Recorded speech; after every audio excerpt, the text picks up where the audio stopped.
అమెరికాలో ఒకప్పుడు అధ్యక్షుడు ఎన్నిసార్లైనా ఎన్నికవచ్చు, కానీ ఆ తర్వాత దాన్ని రిస్ట్రిక్ట్ చేసి 2 సార్లకు మించి పోటీ చేయకూడదని కూడా ప్రకటించారు. 2 సార్లు అధ్యక్షుడిగా ఉండొచ్చు, పోటీ ఎన్నిసార్లు అయినా చేయొచ్చు. 2 సార్లకు మించి అధ్యక్ష స్థానం ఉండకూడదు.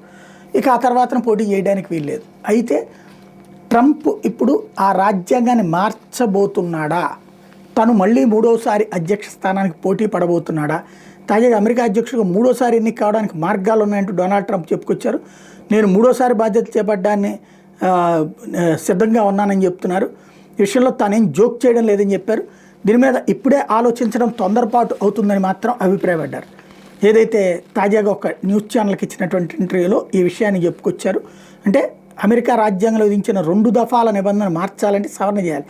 అది కష్టతరమైంది. రాజ్యాంగ సవరణ చేయాలంటే కాంగ్రెస్లో 3/2 మెజారిటీ ఉండాలి, లేదంటే 3/2 రాష్ట్రాలు అంగీకరించాలి. ఈ 2 మార్గాల్ని 4/3 రాష్ట్రాలు ఆమోదించాలి.